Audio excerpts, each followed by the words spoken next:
Unleash the power of purpose with impactful business voices, hosted by Nancy Baki and Anita Larsen.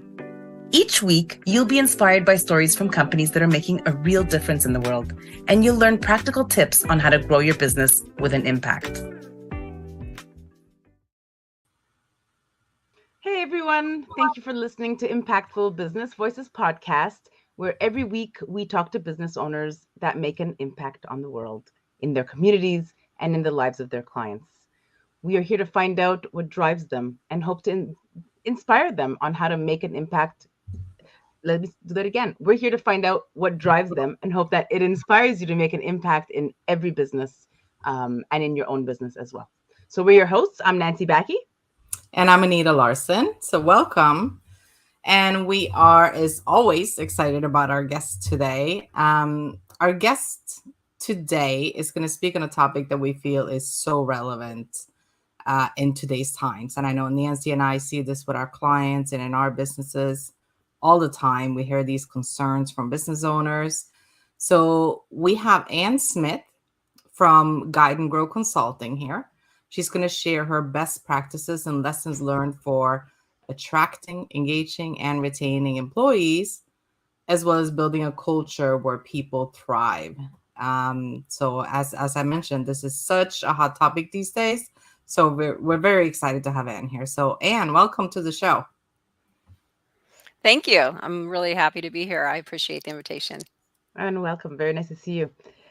And we've heard some great things. Listen, in the past few years, we wanted to be able to hear, you've been making some drastic changes to how we really work with how to impact small business owners that are out there.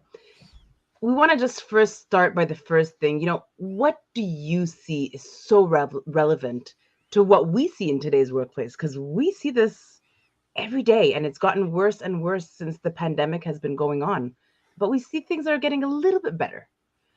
How does Guide and Grow really make that impact in how small business owners today how they're navigating in those challenges that's currently happening to them? Yeah, and I think that you hit it on the mark when you said the pandemic really impacted all small businesses and kind of how we live and work, and kind of almost redefined it for a lot of different people. And so I think recognizing that things have changed over the last couple of years, and people are looking for a little bit more connection and team building and a place of belonging in their workplace versus just a place to be there, because we spend a lot of our waking hours are spent in the workplace. And so we want a place where we feel comfortable, we feel safe, we feel like we belong.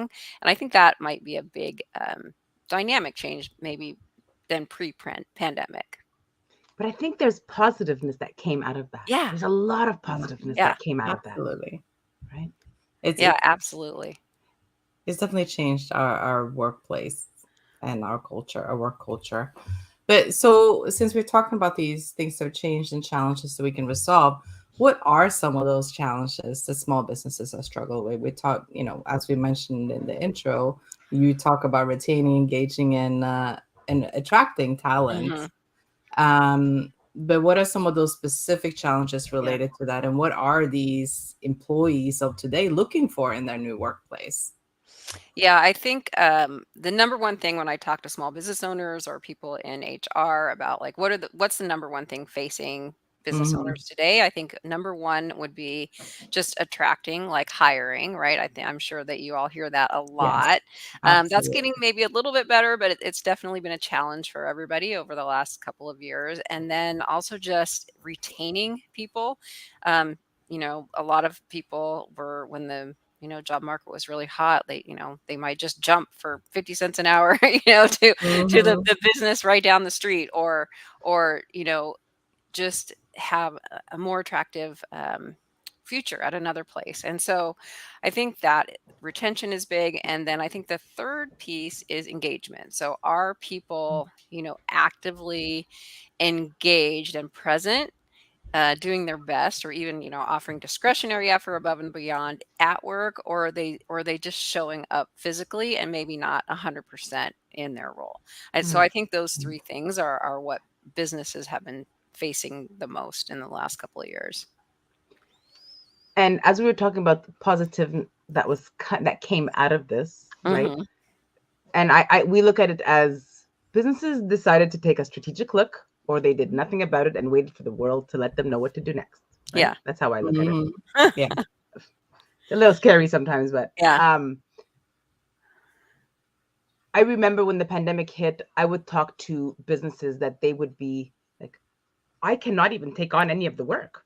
Mhm. I'm missing 10 employees, Yeah. or we need more employees and we can't find them. Mhm. Right?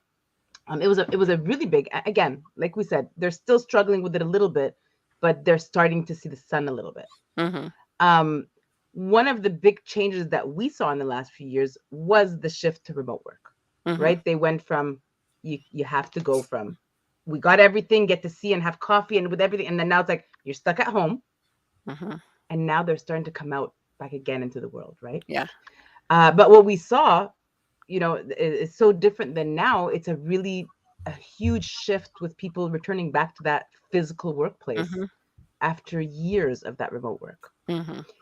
Can you shed a little bit of light on that transformation or that transition, that because it is a transformation too for some people, that they're going from that to that, Mhm. and the emphasis on the face-to-face interactions in business and how important it is to get back into it a little bit. Mhm.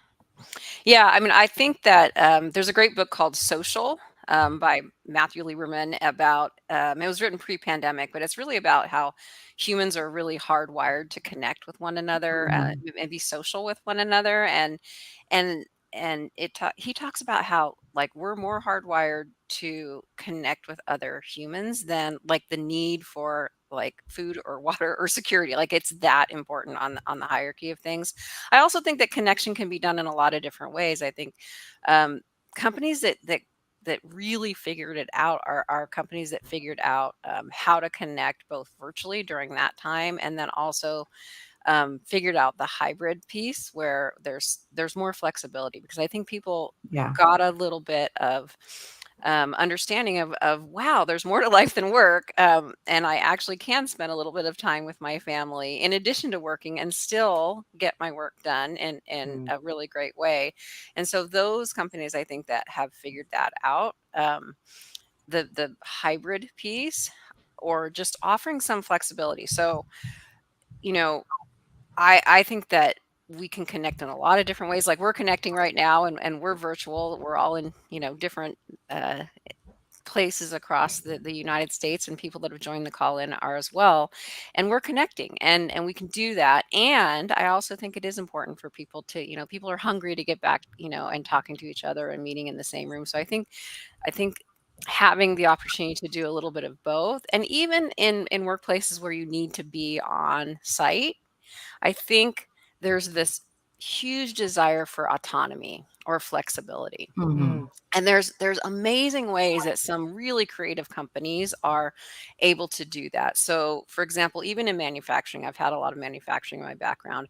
There's companies that are saying, let's offer some autonomy in like work shifts, and let's give people the opportunities to like be flexible with their shift work, and they're managing that through some technology that, if someone needs to take a day off to go, watch their child's, game, then they can go into and like sign up for that, and somebody else that wants overtime will come in and take that shift. And so there's a lot more flexibility for the companies that are like, you know what, people really do want autonomy. They want to feel like they have some say in how they do their work, and how they manage their work and life. And I think the really good companies are allowing some flexibility in all types of workspaces. So those that are, you need to be physically present. Maybe it's a store, or manufacturing, or in a place where you have to be there. Or there's other companies that have, services like IT, or some type of service that have said, you know what, you don't necessarily have to be here all the time, because a lot of that work can get done remotely. So I think if people have a choice and some options, they feel like they own their career, and they feel like they have some flexibility in how they do their work. I think it's such a great point. I do think that companies that are able to find those areas to be flexible and finding new ways for their employees to have more say in how they work, they're going to stand out and be able to last longer and attract the right employees. And I think it goes to I see one of the greatest things that came out of the pandemic in terms of, well, anything really. It's just really people emphasizing on the quality of life. And and then having the ability at the time to work from home. You saw this like huge amount of people moving from the city, which you actually just mentioned before we got on, moving out of the cities and into the more rural areas, and places they have been wanting to live and just have a better quality of life and not live to work. So I think that's great. And for those companies that are able to take advantage of it and finding ways to accommodate their employees, it's a huge benefit. Yeah. But Absolutely. another thing you mentioned was the employee engagement. And it's funny you said that, because we had in our mutual friend Nancy Mackey was on a few weeks ago. And she mentioned this too, that there was a stat released by Gallup a little while ago that 85% of employees are not actively engaged at work. That is such a huge number. So what is your take on that? Like how do companies combat the engagement of their employees? Yeah, it's and I think out of that 85%, I think it's like 40% are not only not actively engaged, they're actively disengaged, right? So you have you Terrible. have like this small amount that are actively engaged and sort of giving that discretionary effort. You have people in the middle that are not actively engaged, and then you have people that are actively disengaged that are really just looking for something else while they're showing up to work. Just going through the motions. Yeah, and I recently saw a statistic through LinkedIn that said that 3 out of 4 employees that are currently looking for a new role are looking outside their company. And so if companies don't have opportunities to grow within their company or see opportunities to learn, they're looking for ways to go somewhere else where they might get that opportunity. And so there's so many ways to engage people. One thing that I learned during the pandemic is I actually learned more about my team that I managed during that time. Like, I learned more about their hobbies and their families and their pets and their personal lives. Like, we connected actually more during that time because we were intentional about like, hey, we need to intentionally get together, connect with each other, talk with each other. And we had a lot more time to just have a little bit more social, interpersonal, human interaction than before.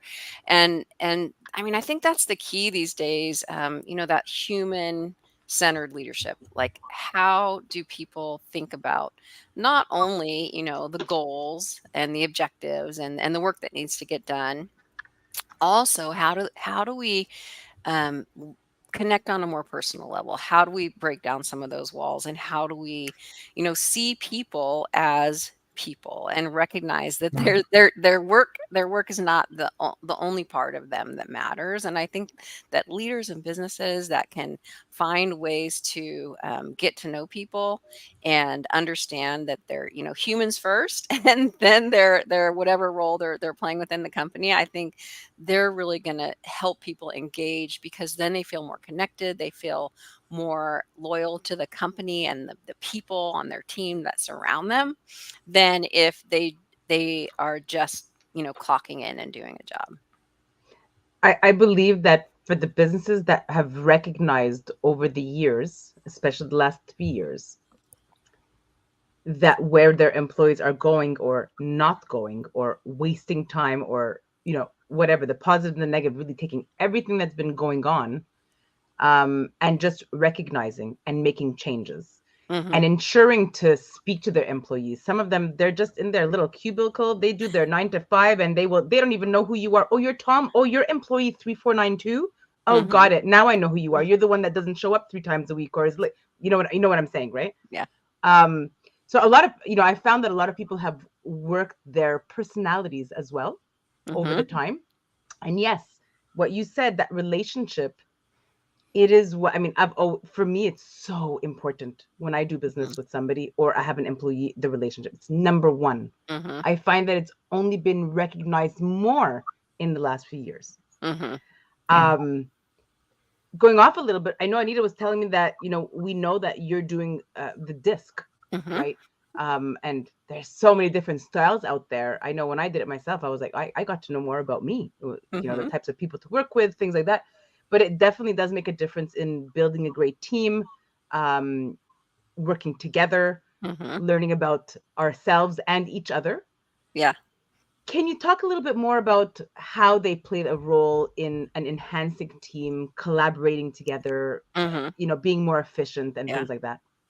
Yeah, and I just finished a work team that we did with the disc for the intact team, where they all they had a little self learning about their own style, and then also they learned about one another's style, and then the most important thing is they kind of practice flexing to each other's styles, and that's the most important thing. If everyone can take one step a little bit closer towards each other, instead of kind of hunkering down and feeling like, well, my style's the best style. It's such a great way to build collaboration on a team. So you mentioned that, within disc, I love disc because it's so easy, because there's kind of 4 primary styles, and usually people have a primary style, a secondary style. We are all a combination of all the styles, because we're humans, we're all individuals, just like a Yeah. fingerprint, right? Or a snowflake.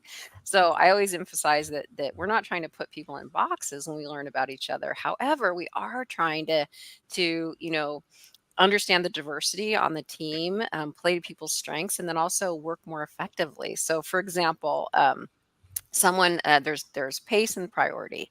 So generally there's 2 styles that are kind of fast paced and 2 styles that are more deliberately paced, and then there's 2 styles that are sort of people first and then goals, and 2 styles that are sort of goals and then people. And so if I know that a style is sort of faster paced, if let's say a D or a dominant style, when I schedule a meeting with that person, I'm going to have my bullet points, and I'm going to schedule maybe a 30-minute meeting. And I'm going to make sure I say, like, here's the main points. And I'm not changing who I am or who my style is, but I'm helping meet that person's needs. Whereas if I know the person is much more detail oriented, I will send the facts in advance. I will maybe schedule 45 minutes to an hour with that person to make sure that we go over all of the details, to make sure that they feel comfortable. And so again, I'm never going to change someone's style. I'm never going to change my style, but I can do little things like, how do I schedule a meeting, or what information do I provide to help them feel comfortable and confident in, how we work together. So great. That's great. I love that. And it's true. There's so many little things you can do to accommodate. I mean, even in life, people's personalities, what their personality is. You are going to treat people differently based on how you know their personalities. And doing Yeah. the same in the workplace is important, but sometimes we don't get to know our coworkers to the same level we do get to know people in our personal life. Yeah, and just knowing a little bit more about them as people, as humans. I mean, we can't treat everyone exactly the same, especially if we're like an owner or a leader.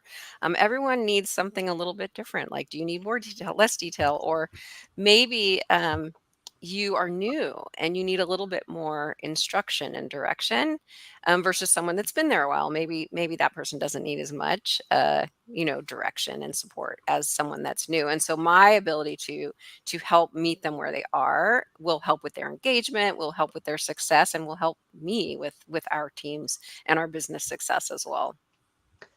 And I learned it the hard way one day. I started talking to a D. I know Okay. you're laughing because I know you've seen this before. I started talking to D, and I was like, I feel so like not in the right place. I just feel like I'm not connecting. I can't talk to D's anymore. And when I got my disc done, it was like the 3rd time. I think I did it last November. I was like, oh, that's why I couldn't talk to. It's one of the best exercises anybody can Yeah. really take, honestly. Yeah. It really is. Yeah. And it really is about energy management too, right? There's certain Yeah. things that will give you energy based on your style, and certain things that'll give somebody else energy. So if you manage that energy, like I know I have to meet with somebody who is a totally opposite style than me, then after I meet with that person and flex a little bit, then I'm going to schedule something that brings my energy back. I And love that. so, Energy. whatever what those behaviors are that align with your style, give you more energy. We can all flex and do all of those things. I can be really succinct and direct and to the point. Um, it's tiring to me though. And so after I have those kind of engagements, then I'll schedule some time to dig into some details and kind of like give me some energy back. So Yeah. another thing that you talk about is emotional intelligence. Mhm. And when Nancy and I were talking before this podcast, you were like, okay, well, we hear about emotional intelligence a lot in relationships, like Yep. personal relationships. So talk to us a little bit about how you translate that to the workplace, and how is emotional intelligence related to the workplace? Yeah, it's Relevant. probably the number one differentiating factor that gives people success in the workplace. So there's someone's IQ, right? Mhm. Their ability to learn, um, which has a very small impact on their success at work. And then there's someone's personality that we just talked about, and that has a small impact on someone's success at work. The biggest percentage of impact, like 60 to 80% of someone's success in the workplace, has to do with their emotional intelligence. And the cool thing about emotional intelligence, unlike maybe someone's style or someone's IQ, which are sort of set at a certain age, right? So Mhm. someone's IQ is set by like early childhood, and someone's personality is usually set by like early 20s. Um, EQ, emotional intelligence, is a learned skill. So we can all get better by practicing and focusing on improving our emotional intelligence. And so I do a class that's called EQ 2.0, and it's all about sort of recognizing, right? Being able to recognize our emotions and the emotions of other people, and then managing those emotions. So how do I manage my own emotions, and how do I manage the emotions within context of larger groups of people? And so if people can master those skills, then they're more have a more ability to communicate, collaborate, and be successful in their workplace. Yeah, when you put it like that, it's very true. And I'm kind of thinking back like throughout my career, and it's almost like learning how to behave in a workplace too, in Hmm. many ways, Mm. right? Hmm. And knowing the workplace cues, and what can Hmm. you say and what shouldn't you not say, and it kind of the social cues of the workplace Yeah. as well. So if Yeah. you think back to past careers, you may think, how did I behave when I first started working? Hmm. What upset me? What did I take offense to? Yeah.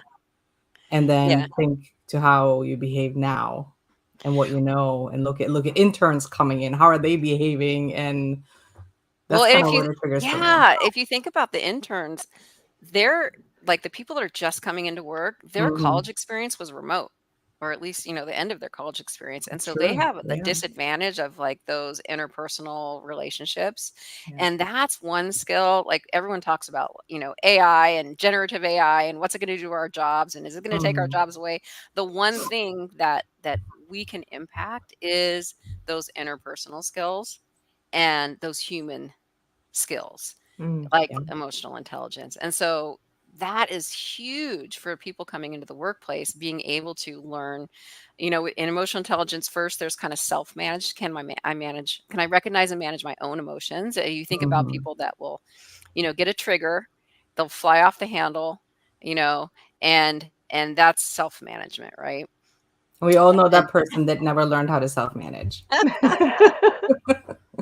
yeah, and then there's a relationship management, being able to manage the relationships with other people as well. And so it's really a great skill to learn. and it will definitely help people be successful. And I think that's something that will help everyone be successful as we go into the future, where technology is going to play a huge role in a good way as a tool. uh, the interpersonal relationships are something that we will always connect with one another and need to build and be skilled at. Yeah. And I would And add too, not only between coworkers and within the workplace, but also with your customers Mm-hmm. and your Absolutely. vendors and your partners, your business contacts, your networks. Absolutely. Really, yeah. yeah, Yeah, I mean, even just like being able to, read a room, Yeah. what are the emotions of the people that are in the room? Or if you have an upset customer coming to you, how do you help read those emotions, and how do you help kind of diffuse the situation in Mm, a way that doesn't escalate? I yeah. think it's one of the best exercises anybody can take, to be honest, that I've seen.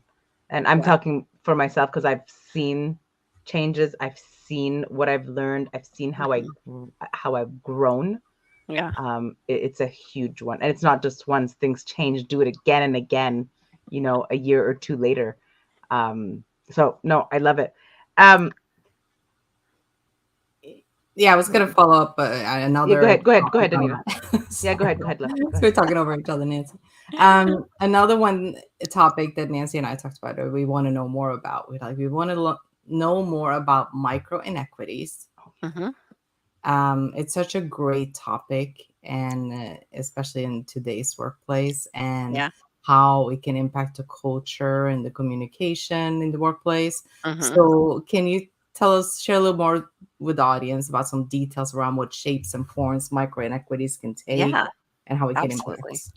Yeah, so there's on a step up a level, and there's micro messaging, and so those are the small messages that we send to each other, most often without even knowing it, and those can be in the form of micro inequities, which generally have a negative impact, or micro advantages, which actually can have a positive impact.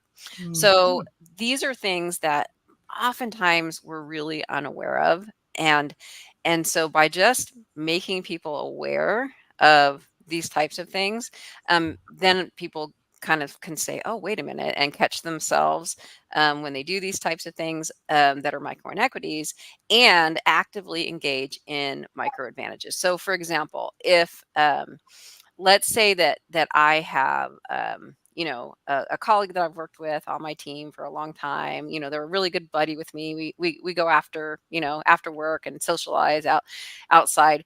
And so maybe when I'm in at work, I'm constantly like relying on that person, like, oh, it's so good to see you, mm, Anita. Oh my gosh, what'd you do over your weekend? And then, oh, hey, Nancy. And then, oh my gosh, Anita, what else was happening? And now Nancy feels very like sort of put off to the side, only because we have this like relationship. And it's really interesting if you ever kind of watch people in a room physically, you'll see people, kind of in groups or in circles. And like if someone new comes to the circle, do they open the circle or do they turn their back? And Mm, just that little thing it makes a huge impact. Or for example, if I'm introducing both of you to somebody new, and I say, oh, I met Anita, she runs this podcast, and she's so fantastic, and I was really happy that I met her through someone that I know named Nancy, and she has just really had some great guests on it, and she's fantastic. Oh, and Nancy's her co-host too. Anyway, and so that would be like, I'm not doing it on purpose, right? It's just because I have this energy that I'm now conveying. But how did that make you feel, Nancy? yeah, no, I totally. I mean, me personally, to be honest, I don't really care. But most humans, because I am Yes. very abnormal, Yes. yeah, no, it's disaster. Yeah. They'll feel all crunched and like, Mhm. can I leave this conversation now? Mhm. Um, Yeah, or even like more common, uh someone's talking to you. It could be virtually or it could be in person, and you have things going on. So just wait a second here. I need to check this real quick here. Right? That is a micro inequity. That mm, is a micro message to you that this is way more more important important. Yeah. than you. mm, right? Or this. Oh, when's my next thing, right? And so really being mindful of when we're going to have a conversation with somebody so we don't make them feel like they're less than. Um, and if you don't have the time to spend with that person in the moment, let them know, like, hey, I really want to hear what you have to say, Nancy. Can we talk about this, at 2 p.m. or whatever? Or let's say you have a customer. I love this one. You have a customer, it's that customer, the one that gives you heartaches all the time. And the customer walks in and you go, hello, nice to see you. They see that, right? Those Yeah. those quick facial expressions that you really can't control unless you're super aware of what you're doing. And that is actually going to set the stage for how that interaction is going to go with that customer. On the flip, sorry, go ahead. No, I'm sorry. Go ahead. Keep going. In. No, I was going to say on the flip side, micro advantages are ways to help build people up, right? So it would be by, like complimenting somebody on something they did in the workplace, or, positively interacting with a customer in a way that recognizes who they are. And so it can be used. There's a great book by Stephen Young, and it's about micromessaging. And his take on it is how to be a great leader by harnessing those micro advantages with your team. Mm-hmm. I was just going to give an example. And again, thinking back through my career when these things may have happened. I do remember a coworker from many, many, many years ago. And she was young and new to the team. And I had to have a conversation with her after our team meetings because I had to tell her that she had to watch her facial expressions. She would do exactly what you did when you show, okay, there's a customer coming. She would be in the meeting and like roll her eyes. And I know she was not aware she was doing it, but it's not something you can do. Somebody have to make you aware of it. So you will stop. And then on the other hand, we had one employee that was in an expectations meeting. One of her expectations was that the manager should come by their office or cubicle or wherever they were, just come by and say hi every morning and just greet them. And just such a little thing was a huge trigger for her. Yeah. So it is important to make someone aware what's an expectation or what's a good thing for you, and also make them aware if they're doing things that are not so good. Yeah.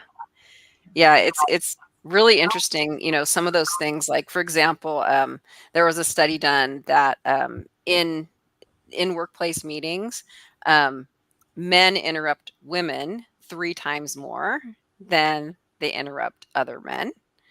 And this is a micro message, right? Interrupting someone is a micro message saying that you're less important to me. And in general, underrepresented groups often receive sort of those negative micro inequities. And a lot of times it's not intentional. A lot of times it just is based on history or background or those types of things. And so being aware of those kinds of things that happen. Even I do a class on kind of communicating across generations, and I'll ask you, have you ever heard anyone say something or react in some way to someone of a different generation, whether it be a generation that's been around longer or a generation that is just coming into the workforce that maybe is unequal? Have you ever heard of anything like that happening in the workplace? Always. I mean, we see it all the time. Yeah.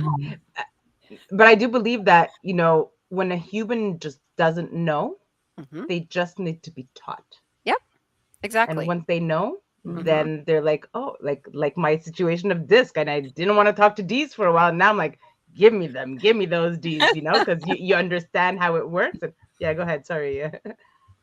No, I laughed. Yeah, no, it's great. So thank you for that. And talk to us more about your passions outside of work? You know, we've heard Mhm. some great passions such as your fundraising, coaching your girls. Let the world really hear that impact that you're making out there. Yeah, ooh, I'm so excited to talk about this right now because right now is, if anyone's, calling from the local Treasure Valley area where I live, right now is open enrollment. I'm guessing probably all across the nation because it's a nationwide program. It's called Girls on the Run. I don't know if either one of you have ever heard of it before. I'm watching body language. I don't think you have. I I don't haven't think so. until I learned it from you, to be honest. Mhm.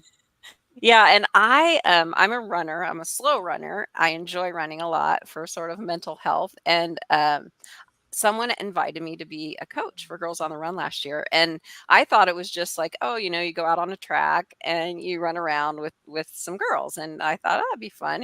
Give back to the community. It is so much more than physical activity. There are like lesson plans for all the kids, like lessons that I wish I Oh, had learned when I was, it starts with third grade and goes all the way up through eighth grade, and the girls get together and they have like kind of the first whole half of the hour and a half that they're together after school is kind of a lesson, and it might be on like kindness or self-confidence or bullying or whatever it is that will give them those social skills Mm. to interact with one another, kind of the skills that I help adults with. And it's teaching them at a young age, and it's so cool. great. So a lot of it is about like how to interact, how to be kind to others. There's a fundraising piece of it that the kids choose like a project that they want to do to help others. Um, you know, and they come up with it themselves. So as coaches, there's always two coaches. We don't tell them what to do. So, our kids were like, well, we want to do, want to do a drive for like pets, for like pets, or we want to do like we want to clean up the school for our teachers, help our teachers out. Or the one that they landed on with my group last year was they wrote cards to senior citizens in assisted Oh, living. How cool is that? And Mm, so oh, that's so they all sweet. came in, and awesome. they all brought all these different kind of art materials, and they made all these beautiful cards for some senior citizens, and oh, it was just so fantastic. And they came up Comes with it. from It their wasn't it hearts. wasn't it comes from their hearts, and even just Yeah. the act of like them brainstorming of what they wanted to do, and all the different ideas. And so they do lessons about life skills, and then there's obviously the physical activity. um the kids run or they walk. I had a lot of walkers too, and they can do whatever they want, and then it always culminates with a 5K. There, and a lot of the kids, most of them, unless they've done Girls on the Run in previous years, it's their first 5K, which is 3 miles. It's a big accomplishment for Mhm. It's a huge. young person. So yes, thank you for letting me talk about that. Well, It's I have to say, I love that because I know I'm bringing the pandemic and we're all tired of hearing it, and I am too. But those, we'll call it the first 2 years, yeah. was one of the hardest, boys and girls. Mm-hmm. But call it the girls for a moment. I mean, we both have daughters, Anita and I, so we're in that teenage girls, And what was it? 2 years it was Mm-hmm. looking at other people's lives and Mm-hmm. saying, "Oh, she has a body like that. Well, I have to have a body like." I'm just giving you an example, right? Just Yeah. and what you're doing is you're making them really open and not have to just look at what others are doing. Mm-hmm. What are your needs? Mm-hmm. Where's your heart? Yeah. How do you want to help the world? How do you want to help, Yeah. whatever that they're doing? Yeah. It's beautiful. It's beautiful. My daughter goes to Girl Guides. I don't know if you guys have that, but Scouts for boys. Oh, yeah. Okay. The same concept. I Yeah. love your concept though. It is after school. Is that what you're saying that Yeah. they do? It's right I after love it. school, I love and it. usually it's right on the school campus. And yeah, I was really pleasantly surprised at how much they put into the program and how great the planning is. There's lesson plans, there's always another coach, so you can share that responsibility. And also, like one coach may connect with a girl Mhm. more than another girl because they're they have challenges, and it's hard. It's hard to be a young person in today's world. And so, It is. they will build relationships with each other. They'll build relationships with, one of the coaches, and it's just a really cool thing. And even just like, they have really good discussions about like bullying and what do you do if you see it? What if you witness it? What are you going to do? And just some really neat lessons that they learn. And I watched some of the girls that kind of came in, sort of, they were in their shell, and they were kind of, didn't have a lot of connections with other people, and they just sort of blossomed, and like maybe Mm, made a few friends that they wouldn't even have imagined that they could have made. it's beautiful. I love it. Love it. So it's called Girls on the Run, and it's a Girls on national the Run. program. It's a national program. Okay. Yeah. So Well, somebody will great. have to bring that into Canada because I think it's brilliant. There Yeah. may be, I'm not 100% sure. I'll have to look that up. There may be some in Canada. I'm not sure though. Yeah, no, I'll definitely check it out. It's I know it's really, all really over the interesting. US. Yeah, no, that's awesome.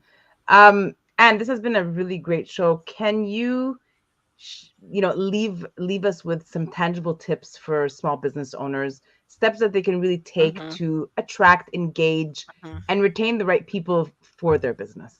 Yeah, Uh, I would say that the number one thing, and the reason I even started my own business, was that I wanted to give small businesses the opportunity to offer learning and development to people within their businesses, because um, what is the statistic? Let's see, 94%, this is a LinkedIn statistic, 94% of employees say they would stay at a business or company longer if they invested in their learning and development. hmm, And retention rates rise 30 to 50% for companies that have learning cultures that hmm, offer development. Now, what that development looks like is going to be different, right? It could be cross Yes. training, it could be interpersonal skills, but if a business can say, hey, to attract people, say, hey, we offer, this training to our employees when you come in to help you be successful in the role that you take and help build your capabilities for your next step. People that are just coming into the workforce, that's what they want to know. Like, where am I going to go from here? How can I grow? And hmm, it could be within the organization, maybe you're cross training or you're teaching someone a skill that they'll be able to use in a different role within the same organization. Mhm. And so offering those chances to learn will help keep them engaged, because they'll be excited about what they're learning while they're doing the role that they're currently in. That would be my number one piece of advice. yeah, and they have to recognize it. Hmm. Once they recognize and they have somebody like you, or someone that really shows them that this has to be changed, or else this is going to continue being chaos, or Yeah. whatever they want to call it, right? Yeah, and even just then, kind of celebrating, right? Recognizing, like you said, the word recognize, recognizing when people do the right things too. That will help Yes. build that culture that Mhm. people want to stay and do their best and show up for Yeah. their best self at work. Yes. Great. Um, it's been great having you today, Anne, and hopefully you can go back for a later show. Is there anything else you want to share with us before we let you go and continue your day? I just want to say thank you both, Anita and Nancy, for having me on as a guest today. It was really fun, and I enjoy your podcast, and I look forward Thank you. to seeing more in the future. Yeah. Thank you, Great. Anne, as well. Thanks for being here. It was a real pleasure. Thank you. So we're just going to put you backstage for a few minutes, and we're going to come back to you. Perfect. Awesome. See you soon. That was exactly as good as I was hoping it would be. I think we got a lot of great tips and takeaways for small business owners in terms of how to attract, engage, and retain the right talent, and how Oh to yeah. really build a culture that employees want to be a part of, that they want to help contribute to, right? Yeah, absolutely. I mean, again, coming back to these last few years, more businesses have found the importance, because a lot of their employees are leaving, starting Mm-hmm. their own thing and going to find somebody else. And if they don't make a difference in their business is going to flop. They Yeah. really have to start looking and having that strategic outlook, which kind of mixes in with the disc, what she does, which mixes in even, because they all kind of collaborate together, even that she's coaching those girls after school. They're going to be there one day. and they need to understand that. But yeah, great conversation that we had definitely together. And I think even in I'm trying to remember, but I think even one of our previous episodes, we talked about this before too.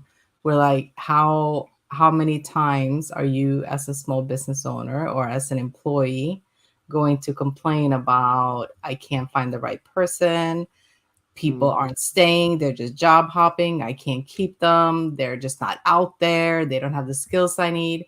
How many times can you say that until you step back and take a look at your business? And is it really them, or is it what's going on in your business? Do you have that culture? Do you set the right expectations? Do you treat your employees the way they should be treated? And that's one thing I loved about this conversation. One thing Anne said was the human-centered leadership. And I guess that also goes as a thread through really everything we talked about, emotional intelligence, micro inequities, all of those things is really a part of human-centered leadership as well.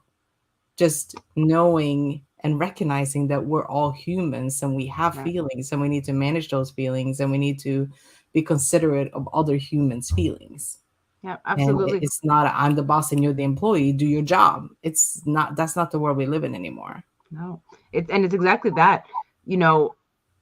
Companies need to have and connect their team together.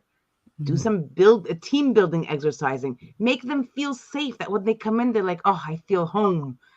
And then also not forgetting that quality of life also is very important, right? Relationships as well, but that quality of life, being intentional. Like this is one thing that Anne mentioned.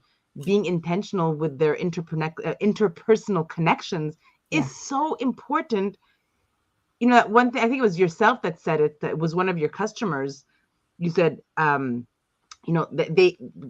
owner or director goes to every employee to say hi. That makes a huge difference. That little one change. Some people think that it's actually money involved. It's not. There's little tiny changes. I heard of a company that they hired somebody who would look really great with a smile and would say hi to every employee that walked in and wish them a great day. The difference in what these employees did was outrageous, right? It really relates to, we talk a lot about what you want your customers to be. You want to build your brand advocates. You want to build your loyal customers. Having those brand advocate as employees and building the loyal employees is almost even more important, I would say, because that's going to get you those customers. If your employees are those advocates, your customers are going to be those advocates. So taking a step back and figuring out in your business how you can find ways to accommodate your employees better, allow for the flexibility, find out what they need, what are they looking for in their workplace, and get them involved in your business, like to feel like they have a stake in what's going on. They have a stake in your business. They want to be involved. They want you to succeed. That's going to make your business succeed. Absolutely. Again, it comes back to they need to recognize it first, or even want to recognize it. Because, right, sometimes they're blinded to it, but they have to literally open their eyes and really be able to understand that collaboration is key. If we don't work together, then the company is just gonna, it's not. They're not going to be they're not going to work together, right? The company is going to flop. The revenues are not going to go as high. If the employees are not talking together, they're not even eating lunch together, or they're not communicating, and it's just about work. And it's that mindset, that mindful, that we need to have when we're having those conversations with each one of the employees, the directors, except it's all about building somebody up. Right. Like we said with Anne, sometimes they don't recognize that they have this issue, but when a coach goes and speaks to them and they are literally saying, oh, just like I did with the D's, now we could take that and work that for the rest of our future. You get that objective view, and from somebody on the outside, it sometimes can make a huge difference. Absolutely. And I have to say, sorry, before we go, this with the girls, I absolutely love what she's doing. I just wanted to end with that. She is, the coaches that are helping these young girls is what is going to shape our future. And we have to remember that even if you're not part of a program that, because you don't have something like that in your area, just remember this is something that is like, what does our future look like? It's in our hands, right? So just wanted to make sure that we pass that message. So thank you everybody for listening, and make sure you keep in touch with Nancy and myself, find out what else we have going on, opportunities for additional information, resources, learnings. And don't miss our future episode. You can find a copy of this recording on our YouTube channel at Impactful Business Voices. Click the subscribe button. And what do we have going on next Tuesday, Nancy? Next Tuesday, join us as we chat with Emil Howie Reed, better known as Coach E. With over 2 decades in the fitness realm, Coach E's unique techniques and coaching methods are a lot more than just fitness. They're really about fostering resilience and self-belief. It's huge. He's made changes in our family's life. Also want you to know he's the author of From the Ground Up, a testament to his commitment to uplifting others. Tune in to hear from our coach, who's really, truly making a difference. So make sure that you join us next week, Impactful Business Voices. Until next week, guys, go make an impact. Thank you for listening to Impactful Business Voices. Subscribe now and don't miss an episode.